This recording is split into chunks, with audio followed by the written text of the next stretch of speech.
অনেক দিন ধরে রান্নার ভিডিও নিয়ে আসা হয় না, তা অনেক দিন পরে ভিডিও নিয়ে আসলাম। এইখানে সবজি রান্না করার জন্য কলাগুলোকে সিদ্ধ করে নেওয়া হচ্ছিল। আর এইখানে সবজি, শীতের দিনে এরকম সবজি আমার খুবই ভালো লাগে। আপনাদের কার কার ভালো লাগে কমেন্ট করে জানাবেন।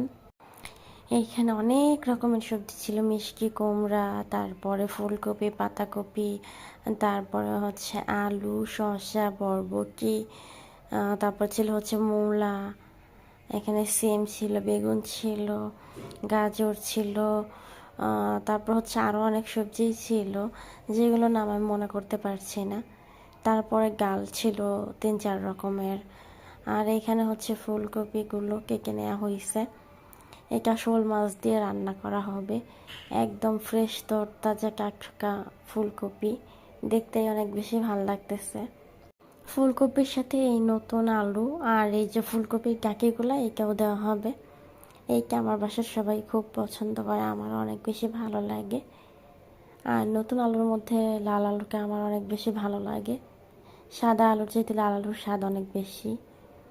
আর এইখানে এই যে বেগুন ভাজি করা হবে, তো বেগুনটাকে কেটে নেওয়া হয়েছে। তা আমি হচ্ছে একটু ভিডিও করে নিচ্ছিলাম, ভাল লাগতেছিল ভিডিও করতে, যেহেতু অনেক দিন পর তো টুকটাক ভিডিও করছিলাম। তারপরে এই যে সবজি রান্না করা হচ্ছে, এইখানে সবজিগুলোকে সিদ্ধ করে নেওয়া হচ্ছে প্রথমে, ডালটা একটু পরে দেওয়া হবে। তো টাটা, গুড বাই।